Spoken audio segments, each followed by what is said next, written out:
जम्मू कश्मीर में धारा 370 के हटने के बाद से ही पाकिस्तान में बौखलाहट थी, लेकिन पिछले कुछ दिनों में इसमें मजीद इजाफा देखने को मिला है। इसके कई कारण हैं।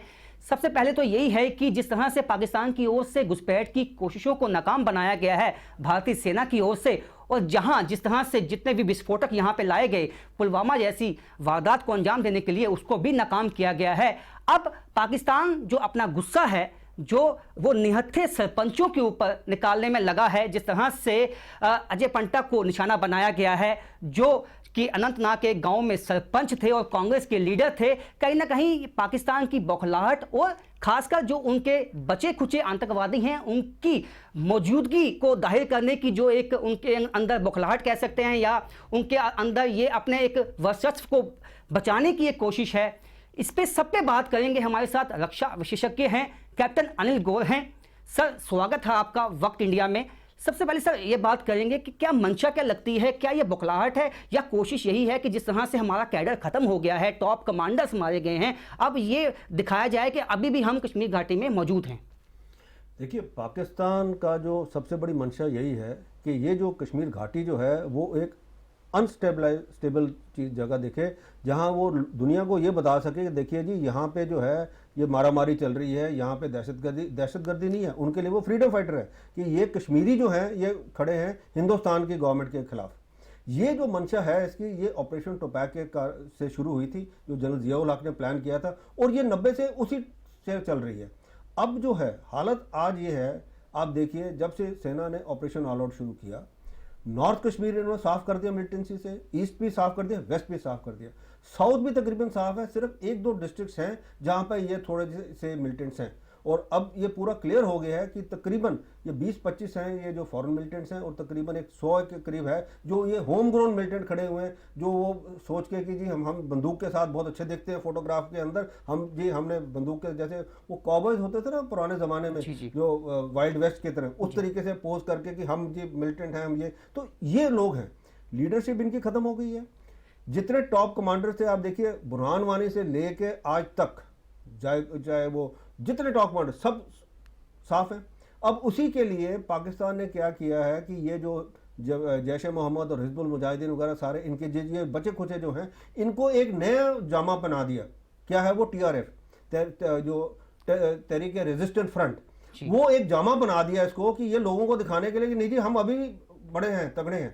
नहीं, मेरा सवाल यहाँ पे कैप्टन साहब यही भी है कि जो ये कश्मीरी पंडित सरपंच की जो किलिंग की गई है, क्या ये केवल एक सियासी किलिंग है या किसी पंडित को निशाना बनाकर मैसेज कुछ और देना चाहती है ये केंद्र सरकार को?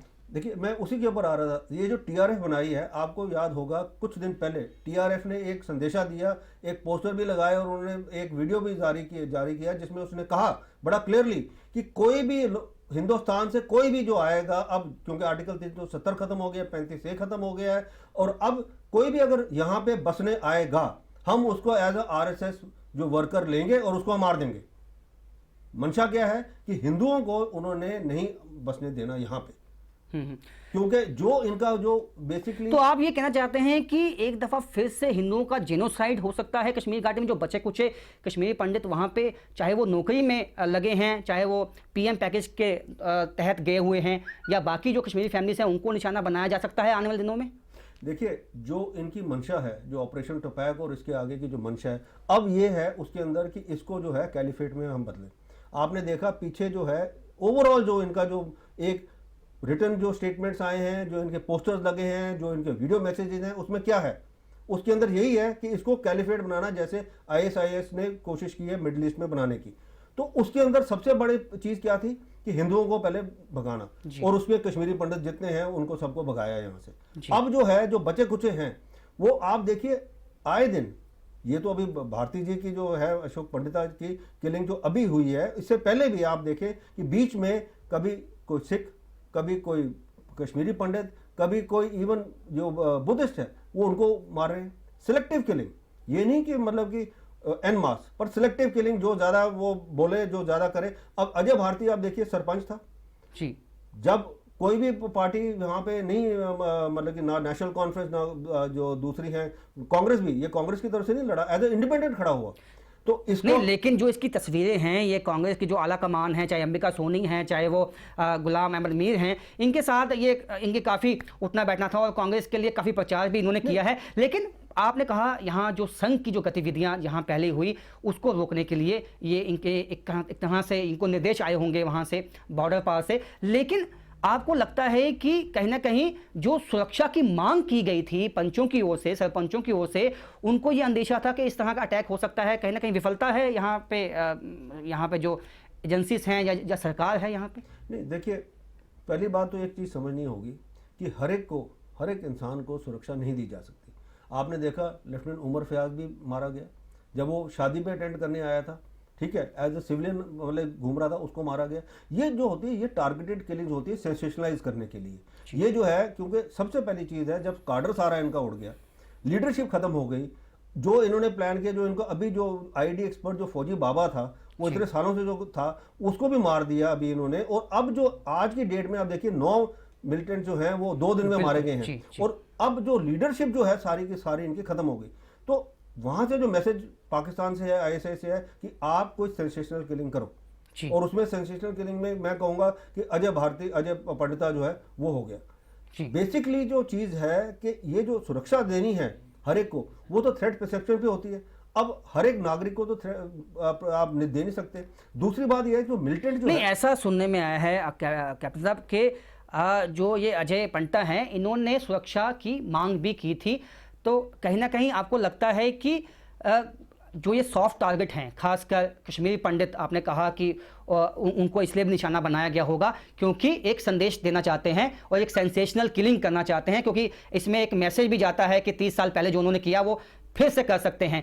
तो ऐसे में जिस तरह से कड़ा संज्ञान जो लिया है भारतीय सरकार ने, सेना ने जो लिया पिछले दिनों में, एनआईए ने लिया, तो क्या इसको कैसे रोका जाए? आप एज ए डिफेंस एक्सपर्ट क्या सोचते हैं, किस तरह से इसको रोका जाएगा? क्या, क्योंकि ये सॉफ्ट टारगेट है, इनको कहीं भी निशाना बनाया जा सकता है।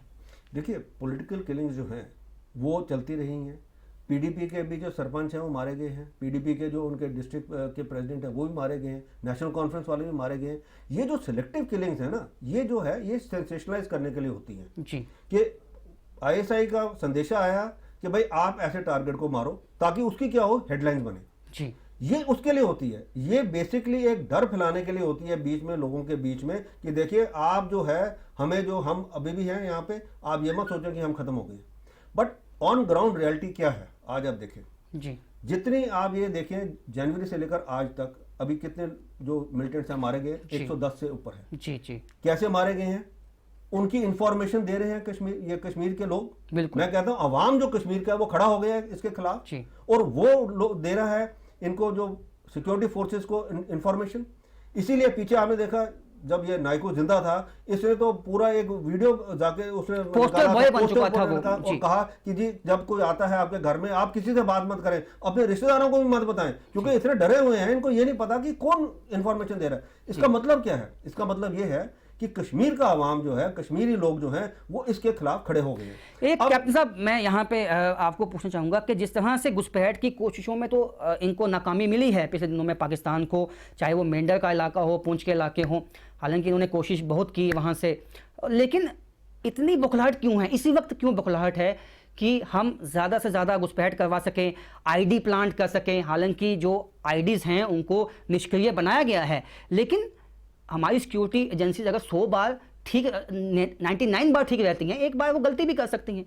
तो आप इसमें इंटेलिजेंस एजेंसीज का क्या रोल देखते हैं? आपको लगता है कि या भारत को एक कड़ा स्टेप जैसे कि सर्जिकल स्ट्राइक किया, एयर स्ट्राइक किया, वैसा लेना चाहिए? क्योंकि उसके बाद 1 साल तक पाकिस्तान चुपचाप बैठा था। अब एक दफ़ा फिर से, या चाइना की शह हो आप बोल लो, या आप ये बोल लो कि जिस तरह से डेमोक्रेसी यहाँ पे पनपी है, क्योंकि ये अटैक एक डेमोक्रेसी के ऊपर भी है, ग्रास रूट लेवल के ऊपर डेमोक्रेसी यहाँ पे एक तरह से आप कहेंगे स्ट्रेंथन हो गई थी, उस पे निशाना है। क्या लगता है आपको? देखिए, सबसे बड़ी बात ये है, ये आपको समझने की बात है, और कि जो पाकिस्तान चाहता है वो तो सारा कुछ प्रोग्राम उसका 90 से ऑनवर्ड्स अभी ख़त्म हो गया। कि वो चाहता था कि जी कश्मीरी अवाम जो है वो खड़ा होगा, बंदूकें लेके खड़ा होगा और हिंदुस्तान से आज़ादी मांगेगा, वो तो ख़त्म हो गया जी। अब पाकिस्तान बुखलाया हुआ है वहाँ पे, क्योंकि लीडरशिप जितने इनके मिलिटेंट्स थे, जितने उन्होंने भेजे, चाहे वो अफगान ट्रेन थे, चाहे कहीं से ट्रेनिंग करके, इवन मैं कहता हूँ कि एक से एक बढ़िया जो इनका मिलिटेंट था, जो बड़े 2 सालों से रोज पोस्टर में आता था, वो भी मारा गया है। जी। अब बचे कौन है? अब बचे उनके पास वही चंद एक टटपुंजी है, मैं कहता हूं उनको लोअर थर्ड या फोर्थ रैंक के लीडर बचे हुए हैं, बस वही हैं। पाकिस्तान क्या चाहता है कि भाई अब किसी तरीके से सेंसेशनलाइज करके इसको लोगों के बीच में एक दहशतगर्दी भेजी जाए। इंटेलिजेंस एजेंसीज को पता है, फौज को पता है, जब भी सीज फायर का उल्लंघन, आप देखिए सबसे ज्यादा सीज फायर का उल्लंघन जो है वो इस साल हुआ है जी। अभी से लेकर, मतलब जनवरी से लेकर और अभी तक तकरीबन 1200 टाइम इन्होंने सीज फायर का उल्लंघन कर दिया है अभी तक जी। और अभी साल खत्म नहीं हुआ जी। तो आप देख लीजिए इतना क्यों कर रहे हैं। ये डेस्परेशन क्यों है? डेस्परेशन इसलिए है क्योंकि इनके यहाँ पे जो मिलिटेंट्स हैं, जो इनके ट्रेन मिलिटेंट जो है वो सारे खत्म हो गए। अब जैसे कि एज पर इंटेलिजेंस और ये हमारे डीजीपी पुलिस ने भी कहा, यहाँ पे सिर्फ 10-15 जो हैं इनके जो पाकिस्तान ट्रेंड जिसको कहते हैं ना, जो हार्डन्ड मिलिटेंट हैं वो हैं, बाकी सारे ये ऐसे ही हैं चलते फिरते। कैप्टन साहब, मेरा आखिरी सवाल आपसे ये है यहाँ पे कि पत्थरबाजी की जो घटनाएं थी उसमें कमी आ गई है, वो ख़त्म ही हो चुकी हैं। आवाम का साथ पाकिस्तान को नहीं रहा, जिस तरह से आपने कहा। भारतीय सेना की और हुकूमत की, खासकर केंद्र सरकार की, क्या स्ट्रेटजी आप देखते हैं ताकि जो आवाम का जो सपोर्ट लेने की कोशिश पाकिस्तान की रहेगी उसको नाकाम किया जा सके? देखिए, सबसे पहले जो है भारत के जो हमारी जो एक नीति थी डेमोक्रेसी की ग्रास रूट लेवल पे और पंचायत राज की, वो कामयाब हुई है। अभी अजय भारती भी, जो अजय पंडिता भी जो मारे गए, वो एक सरपंच थे, वो चलो चाहे लिंक उनके होंगे कांग्रेस के साथ, पर वो एज इंडिपेंडेंट खड़े हुए और ऐसे ही बाकी भी खड़े हुए। तकरीबन कितने 4-5 हज़ार जो है हमारे जो सरपंच बने हैं उसके अंदर, और इतने 20,000 के करीब पंच बने हैं हमारे। तो ये सारे ग्रास रूट डेमोक्रेसी है। ग्रास रूट डेमोक्रेसी का मतलब क्या होता है कि लोगों के अंदर एम्पावरमेंट आए। जब लोगों के अंदर एम्पावरमेंट आती है, लोग जो है ये ऐसी जो नाकाम ये जो चीज़ें हैं मिलिटेंसी वगैरह की तरफ से ध्यान निकल जाता है। पाकिस्तान को पता है कि अब ये जो डेमोक्रेसी फल गई है यहाँ पे, ये तो हमारा यहाँ पे चौपट काम हो गया। दूसरी बात जो है, जो आप पूछ रहे थे कि बेसिकली पाकिस्तान के इधर जो अब जो है जैसे सर्जिकल स्ट्राइक हमारे हुए हैं, हिंदुस्तान को प्रोएक्टिव एक्शन करना चाहिए। मैं बार बार एक चीज कहता हूं कि हमें जो है बैठा नहीं रहना चाहिए कि भाई पाकिस्तान ने हमारे पे एलओसी का सीज फायर का उल्लंघन किया या ये किया और तब न। जब तक आप पाकिस्तान को, पाकिस्तान की फौज को ब्लीड नहीं करेंगे, तब तक पाकिस्तान मानने वाला नहीं है। आपको प्रोएक्टिव एक्शन करना पड़ेगा। आपको अपने जो चाहे एयर से करें, चाहे लैंड से करें, चाहे जैसे करें, डिप्लोमेटिकली आपने पाकिस्तान को आइसोलेट कर दिया है।